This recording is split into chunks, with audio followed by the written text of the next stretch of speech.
कराची में ॿिए ॾींहं ते बि रंगनि रौनकुनि मुर्कनि जो मींहुं वसी पियो। मुख़्तलिफ़ ॿोलियुनि ऐं सक़ाफ़तुनि जी भरपूर अकासी सां गॾु दिलनि खे छुहंदड़ मौसीक़ी जे इस्मनि सियारे जी वणंदड़ सर्दीअ में माहौल खे गरमाए उन में इंडलठी रंग भरे छॾिया।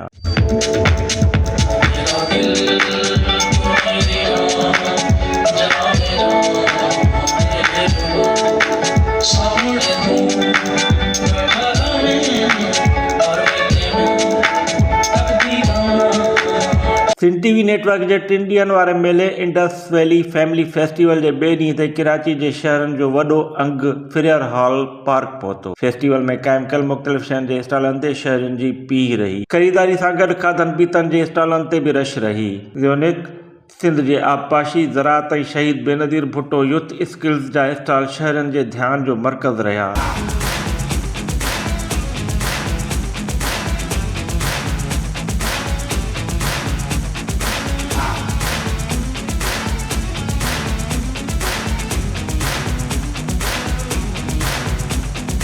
फेस्टिवल जैसे बेसिकली आप लोगों ने लगाया, जैसे ये लुक लाइक फैमिली फेस्टिवल है। इसमें हमने अपने आपको अभी न्यूली रिसेंटली हमारी अभी 2 प्रोडक्ट अभी लॉन्च हुई हैं रॉक्स लाइट सीरीज़, जिसके अंदर 2 वेरिएंट हैं हमारे 4.2 एंड 6.2। ये अभी 54 ग्रेड में है और 3 ईयर की रिप्लेसमेंट वारंटी में। और इसके प्राइस हमने दूसरी प्रोडक्ट के मुकाबले में जो मार्केट में अवेलेबल है अभी 54 बहुत ही कम रेट में रखे हैं। तो हम यहाँ पे स्टॉल लगाने का मकसद ये था कि हम अपनी प्रोडक्ट को शोकेस करें और हमारी जो न्यू रिसेंटली जो प्रोडक्ट है ताकि लोग इससे फ़ायदा उठाएं। त जीअं असांजा जेके आबादगार आहिनि पुछड़ी जा, उन्हनि खे पाणी वक़्ताइते तौरु पहुचे, उन्हनि जेके मसइला आहिनि ख़ासि तौर ते ज़राई पैदावार जे हवाले सां उहे हल कजनि, उन्हनि जी ज़राअत जी पैदावार वधाइजे। उन लाइ सिंध गवर्नमेंट मुख़्तलिफ़ प्रोजेक्ट्स आंदा आहिनि जेके जीअं सख जे बैराजिस इम्प्रूवमेंट प्रोजेक्ट आहे, जंहिंमें असांजा 3 बैराजनि जी बहाली जा जेके कम आहिनि उहे शामिल आहिनि। उन सां गॾोगॾु Sindh water and agriculture transformation project आहे, उहो सिंध गवर्नमेंट जे ताउन सां हली रहियो आहे, जंहिंमें असांजी ज़रई पैदावार वधाइण लाइ हिकु नओं केनाल मॉडर्नाइज़ेशन प्रोग्राम जेको आहे शुरू कयो वियो आहे। ट्रैफिक पुलिस का एक आईना और लोगों को अच्छा एक रिफ्लेक्शन दिखाया जा रहा है। बाकी आप देखें सॉफ्ट इमेज जो पुलिस का है वो यहाँ से आपको नज़र आएगा। लोगों के जहनों में एक पुरानी फरसुदा एक वो इमेज बना हुआ है कि जी पुलिस ऐसी है, पुलिस वैसी है। पुलिस ऐसी है, लेकिन पुलिस के जो स्पेशलाइज्ड यूनिट्स हैं, पुलिस की जो टेक्नोलॉजी है, पुलिस का जो नया जो दौर के साथ पुलिस ने अपने आप को अपनाया है, उसमें क्या है, आप एसएसयू देखें, ये पुलिस के लिए एक बहुत बड़ा सॉफ्ट इमेज है और बहुत प्रोफेशनल और माशाल्लाह बहुत अच्छे ट्रेंड लड़के हैं। अब हम रेडी फॉर मूव पर आ चुके हैं, यानी कि हम पोजीशन के मूड पर हैं। इसके अलावा बिन एहसान ग्रीन सिटी फेज़ 1 की कामयाबी के बाद उड़माड़ा पे हम लोग अब रिजॉर्ट्स लेकर आए जो 50 लाख से 2 करोड़ के दरमियान है इस वक्त।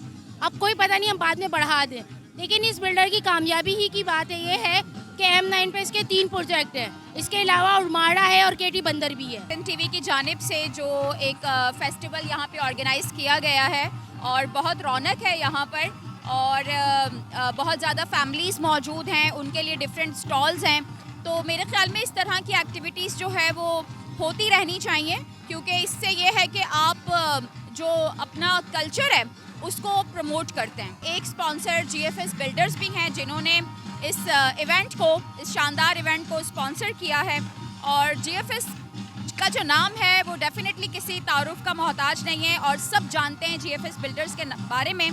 तो बहुत मज़ा आ रहा है कि में इंडस वैली फेस्टिवल के में फैमिली फेस्टिवल है। हम लोगों ने यहाँ पर एवरीडे का में सेटअप लगाया हुआ है। नेक्स्ट एवरीडे की जानिब से हम लोग एवरीडे की खास चाय बना रहे हैं। हम यहाँ पर फ्री सैम्पलिंग कर रहे हैं एवरीडे की खास चाय की।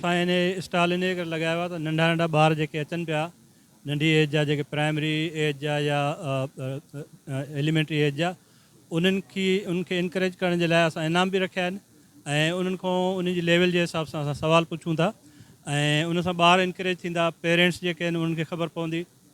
त इन जे करे हीअ आगाही जे लाइ असां उन्हनि खे जेको आहे ॿारनि जे लाइ स्टॉल लगायो आहे। असांजे डिपार्टमेंट जी प्रोडक्ट आहे स्टूडेंट, त तंहिंजे करे तव्हां ॾिसी रहिया आहियो त असां नंढनि ॿारनि खां नंढे क़िस्म जा सवाल कयूं पिया ऐं उनखे गिफ्ट ॾियूं पिया, उनजो असां ज़हन ॾिसूं पिया त कहिड़ी तरफ़ वञी रहियो आहे। एम्पावर्ड करते हैं कि आप जो है वो अपने आप को कैसे प्रेजेंट कर सकते हैं कोर्ट के सामने, इन पर्सन कैसे आप अपेयर हो सकते हैं उनके सामने। ये हमारा इदारा उनको अवेयरनेस फराहम कर रहा है। इसी हवाले से आज हम भी यहाँ पे बैठे हैं, यहाँ पे आए हैं कि लोगों को हम अवेयरनेस दें कि हमारा एक इदारा है 0870-80-6, जिसके ऊपर आप कॉल करेंगे, हमें कॉल करके हमसे रब्ता कर सकते हैं। हम अवेलेबल होते हैं Monday two Friday 9 to 5 PM, और दूसरे टाइम पर हमारी जितनी भी कॉल्स होती हैं वो रिकॉर्डेड होती हैं। हम very next time on working days उनको कॉल बैक करते हैं, उनसे कंसल्टेशन उनसे उनके जो भी इश्यूज़ होते हैं उनको डिस्कस करते हैं, उनको एडवाइस फराहम करते हैं। मसलाम इहो तमामु सुठो आहे, असांखे माना तमामु सुठो लॻे पियो। फैमिली जेकियूं आहिनि सॼी अचनि पियूं हिते, ऐं फेस्टिवल में हर जेकी शइ आहे बाक़ी इंतज़ाम वग़ैरह तमामु सुठो आहे। फेस्टिवल जेको आहे इवेंट कंसर्ट जो बि आहे ऐं खाधो पीतो बि आहे सॼो। त इन सां ई गॾु असांजी जेकी आहे PPHI तव्हां ॾिसो था, PPHI जो फेस्टिवल आहे, मीन्स के PPHI जो कैंप लॻियल आहे। उन में इहो आहे त असांजी इहा इनिशिएटिव केयर आहे, प्राइमरी केयर। इन में असां जेका आहिनि नंढड़ा ॿार हूंदा आहिनि 6 मंथ टू 5 ईयर, उनखे इंटरटेन कंदा आहियूं, एडमिशन कंदा आहियूं मॉक बेस ते। उनजी हेल्थ जेकी आहे काफ़ी माना ख़राबु हूंदी आहे, वीक हूंदी आहे, उनजे एडमिशन करे क्राइटेरिया बेस ते क्योर कंदा आहियूं। असांजो डिपार्टमेंट जेको आहे न वैक्सीन तयारु करे थो। जीअं त ॿाहिरि जूं वैक्सीन ईंदियूं आहिनि उहे इलाही कास्टली आहिनि, असां लोकल तयारु कयूं था, उहा तमामु उनखे जेको इकॉनमी पवे थी ऐं उहा माण्हुनि खे उन मां फ़ाइदो बि थिए थो ऐं इकॉनमिकली कास्ट बि उनजी घटि आहे ऐं लोकल हिते ई जेको आहे न उन ते प्रोवाइड आहे, हर घर ते असांजी पहुची वञे थी वैक्सीन। कोशिशि कई आहे त अवेयरनेस ॾियूं ऐं इन जे करे असां अवेयरनेस पंहिंजी जेका आहे हिते अॻियों पंफलेट जे ज़रिए बि ॾियूं था, पंहिंजे बुक्स जे ज़रिए बि। इहो दोस्त अचनि था, कल्ह खां बि आया 2-3 जिन जा 2-3 मसइला जेके आहिनि पुराणा हुया, इन्हनि जी पंहिंजी मेन ऐं गउन जे हवाले सां उहा जंहिंमें जेका आहे सा हुननि जी पुराणी बीमारी हुई थणनि जी, जेका असां वैक्सीन ठाही आहे मिस्टेटिस, उहा थणनि जे लाइ ठाही आहे ताकी जेको थणनि सुजी था वञनि पिया जंहिंजे करे सोजनि जे करे उनजी। सो उहा शइ उन्हनि खे असां कल्ह सॼी ब्रीफ कईसीं ऐं उन्हनि खे ॿुधायोसीं त इहो तरीक़ेकार जेको आहे घणनि फार्मर्स खे ख़बर न आहे ऐं अवेयरनेस न आहे त भई तरीक़ेकार छा आहे, जंहिंजे करे कंहिं महिल जेको आहे सो असांखे फ़ोन करे विझंदा आहिनि त साईं हीअ त जानवर त मरी वियो, पर छा उहो उनजे इन जे करे थींदो आहे त हुननि खे अवेयरनेस हूंदी न आहे बिल्कुलु, ऐं प्रिकॉशनरी मेजर्स हुननि खे ख़बर ई न हूंदी आहे। सिंध टीवी नेटवर्क जे chairman doctor Abdul Karim Rajpar, MD Ajit Kumar Ahuja स्टॉलनि जो दौरो कयो।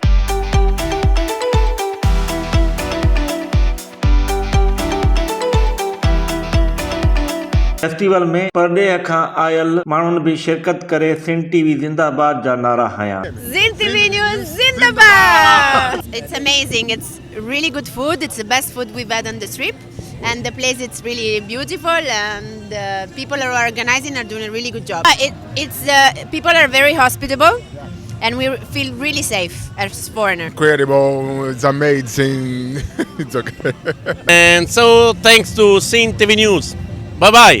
Ciao. ईरानी काउंसलेट मुनर मठियाणी, मशहूर शायर मुख्तियार मलक ऐं ॿियनि फेस्टिवल में पहुची स्टॉलनि जो दौरो कयो। माशाल्लाह ॾाढो सुठो इवेंट कयो आहे ऐं हिन अहिड़ा इवेंट जेके थियणु घुरिजनि जंहिंमें हितां जे माण्हुनि खे हिकिड़ी एंटरटेनमेंट मिले ऐं ख़बर पए त असांजी गवर्नमेंट ऑफ छा थी करे। मां तव्हांखे असांजो जेको डिपार्टमेंट आहे BBSHRRDB उनजे बारे में ॿुधाइणु पियो चाहियां त बेनरी साहिबा जो हिकिड़ो वियन आहे त असांजा जेके यूथ आहिनि उन्हनि खे असां जेको आहे स्किल ॾियूं, उन्हनि खे एम्प्लॉयबल कयूं ऐं जीअं त गवर्नमेंट में इहा कैपेसिटी न आहे त सभिनी खे जॉब ॾेई सघे, तंहिंजे करे असां चाहियूं था त उन्हनि खे स्किल ॾियूं त उहे पंहिंजी जॉब जेको आहे पंहिंजे पेरनि ते पाण बीह सघनि। कराची जे शहर में हिन क़िस्म जा मेला हिकु नई रिवायत आहे, छाकाणि त डिघे अरसे खां हिकिड़ी इहो महसूसु कयो पियो वियो त कराची जे माण्हुनि खे तफ़रीह जी तमामु घणी ज़रूरत आहे। तफ़रीह जी उहा नोइयत जेका जंहिंमें समूरियूं वैराइटीज़ हुजनि। ख़ासि तौर ते तव्हां हिते ॾिसो था त सिंध TV नेटवर्क वारनि तमामु आला इंतज़ाम रखियो आहे, जंहिंमें ख़ासि तौर ते कराची में सिंधी फैमिलीज़ जो हिते जेको अचणु थियो आहे उहो नज़र आयो।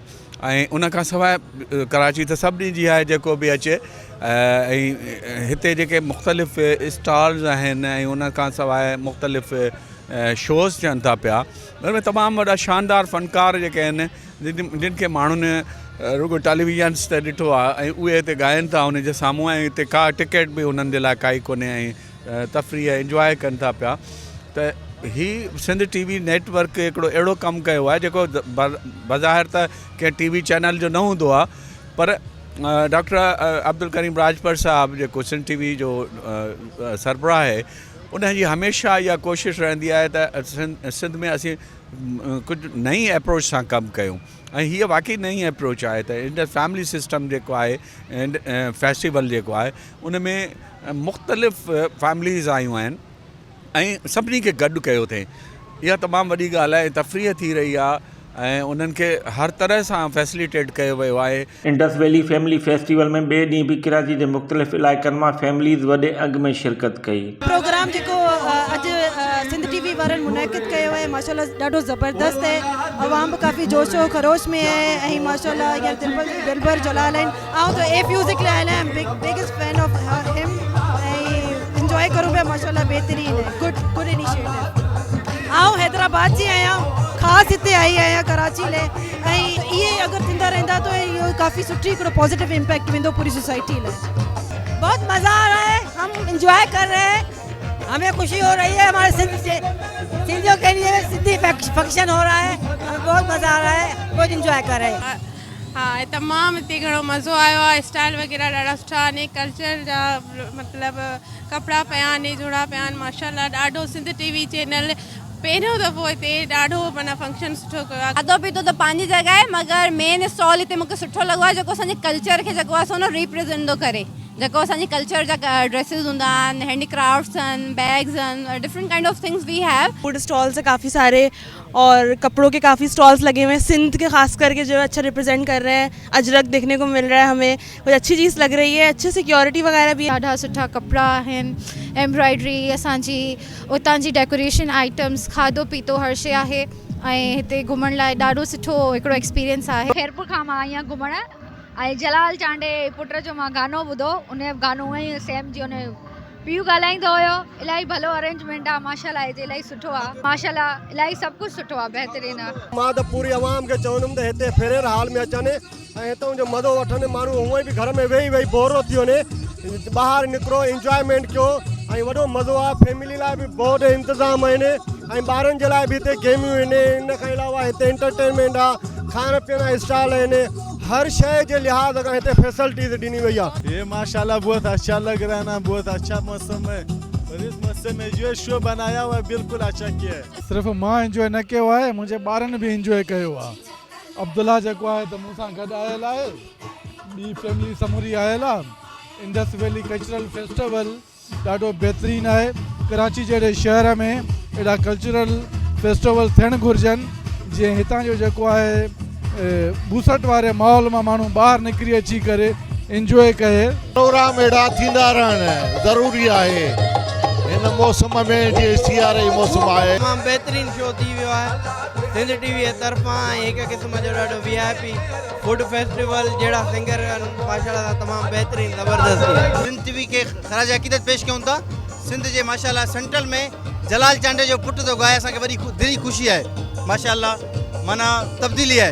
अच्छा शो है, आज ही मैंने देखा है और विद फैमिली आया हुआ हूँ। मैं बेसिकली पंजाब से हूँ, बट शो बहुत अच्छा है, अरेंजमेंट बहुत अच्छा है, सेफ्टी बहुत बेहतरीन है और इवन के स्टॉल जो लगे हुए हैं अल्हम्दुलिल्लाह वो ज़बरदस्त है। मौसीकी जी महफ़िल में लोक फनकार दिलबर जलाल, म्यूज़िक जे जग मशहूर पल पल जीना मोहाल जे अफ़ान खान ऐं जग मशहूर परफॉर्मर ऐं सिंगर शायगुल फ़न जो मुज़ाहिरो करे माण्हुनि खे झूमाए छॾियो। देर ताईं जारी रहंदड़ इंडस फैमिली फेस्टिवल इन ॻाल्हि जो साखी आहे त शहरनि खे तफ़रीह जो बहितरीनु मौक़ो मिलियो आहे। शीगिल जे गायल गाने वो हम सफ़र था मगर उससे हम नवाई न थी ते इंडस फैमिली फेस्टिवल जो ॿियो ॾींहुं पंहिंजी पुॼाणीअ ते पहुतो।